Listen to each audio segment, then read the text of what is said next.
So today I'm going to show you how you can combine two unlikely sources, survival Minecraft and command blocks. So to use this data pack, when you're downloading it into your world, you have to make sure that you have commands enabled.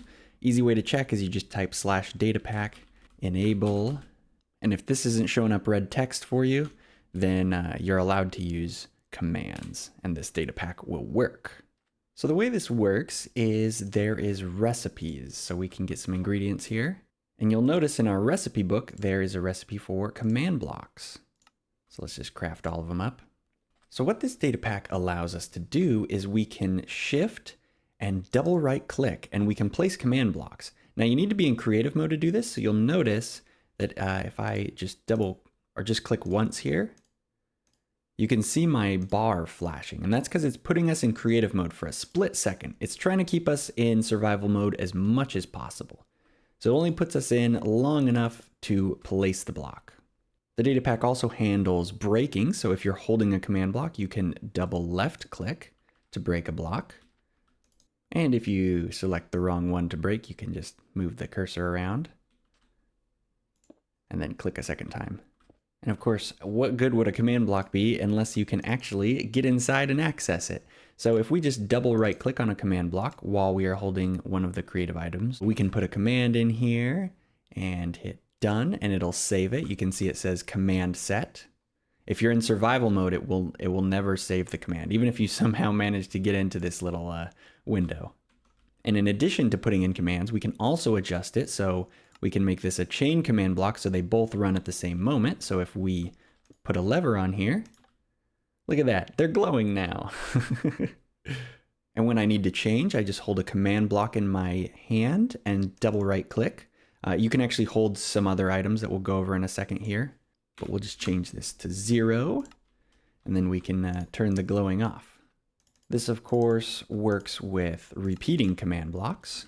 So if we wanted like a little test to see whether or not we're in the water, we have a if block water check. We just slap a lever here and it'll tell us if we're in the water. So you have the whole functionality of command blocks available to you. Placing, using, and breaking. So all three of those actions require a creative mode item to activate, and we'll look at some of the other creative mode items that this data pack gives us. So we know about the regular command block. It's just 7 regular terracotta, a redstone block in the center, and an iron door. But we can also craft the chain command block. That's that greenish one. So we just do a little alternating pattern like that, and then the same with the redstone block and the iron door. And I'll point out you can actually use different colors. So we used green terracotta there, but we can use lime, blue, cyan. The only thing that matters for the chain command block is that it is alternating.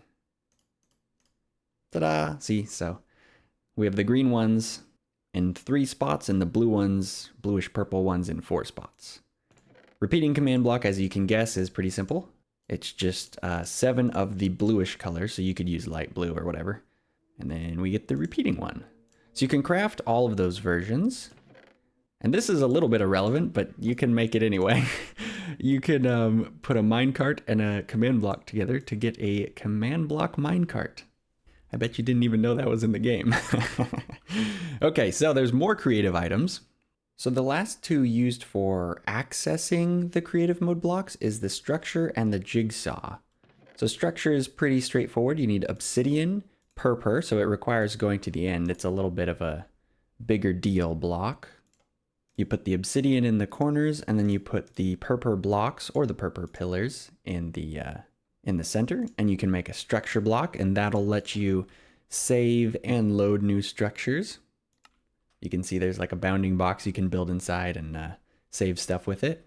The jigsaw block is a bit more complicated. I actually have a tutorial on how to use this thing because it's kind of advanced, but the recipe is simple. It just uses stairs because they're kind of jigsaw shaped, and then you put a command block in the center. So these 5 blocks, the command block, the chain command block, oh yeah, you can look away and cancel the breaking. The repeating command block, the structure block, and the jigsaw block.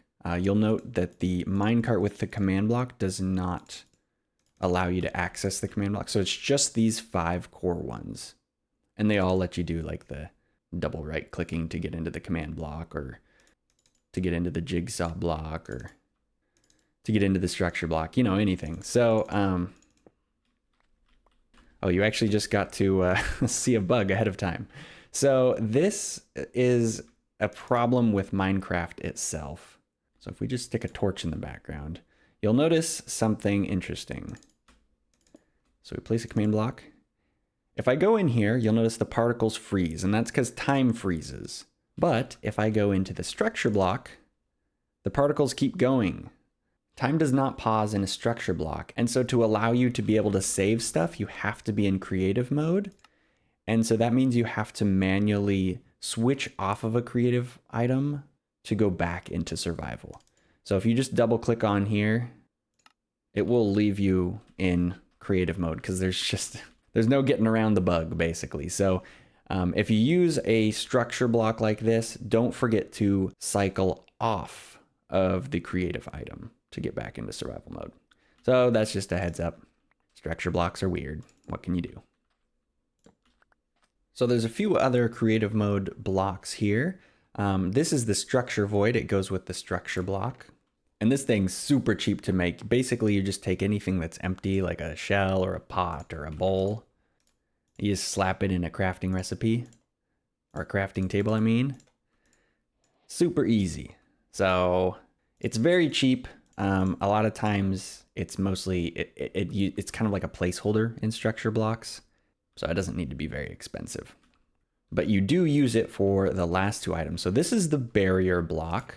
This thing is pretty powerful, or maybe a better way to put it is pretty strong. So you need to surround end crystals with these structure voids that you got from before. And barrier blocks, in case you don't know, are invisible blocks that actually are physical, like they block your movement. So you can see through them if you're not looking at them. There's not even like a wireframe around it. So they're totally invisible. You can use it to block stuff. I mean, they're as strong as bedrock, so you know, like withers can't shoot through it and stuff like that. And this applies to structure voids, barriers, and lights. But while you can place them in survival mode, you actually need creative mode to place it. So you get the creative block, and then you can break these. So our final block is extremely useful. This is a light block. I'm curious how many of you have heard of this before. You can pretty much just use whatever light you want in the center. Once again, you surround it with structure voids, sorry. Do note that torches don't work because they are a light level of 14. So it has to be anything that is a block level of 15 because that's the max that the light can go to. And there's quite a few options, like I said, you know, redstone lamp, shroom light, even jack-o'-lanterns work. So light blocks have right-click functionality, so you can just place them like normal. You can break them like normal, but if you double right-click on it, you will notice, oh, sometimes the particle, oh, there it is. Sometimes the particle shows up. If you open F3, it's a little more consistent. You can see over here it says light level, or actually it just says level. So it says level 4, 5, and every time we double click, it's going to go up 1. So you can actually adjust these to be very, very precise light levels. And when you break it, it will default back to a 15 light level so that it stacks nicely. But because it has this double right click functionality, you actually can use lights to break other command blocks or like access a command block or whatever. So there you have it. Pretty straightforward. So remember, if you want to break, place, or use, you need one of these 6 creative mode items, and then it's just shift double right click to place, regular double right click to use, and double left click to break. But yeah, super fun data pack, keeps you in survival mode while letting you do creative mode things. I have a blast with it in my Let's Play. There's videos linked at the end if you need some ideas. But that is going to do it from me. I hope you guys enjoyed, and I'll catch you in the next one. Later, later.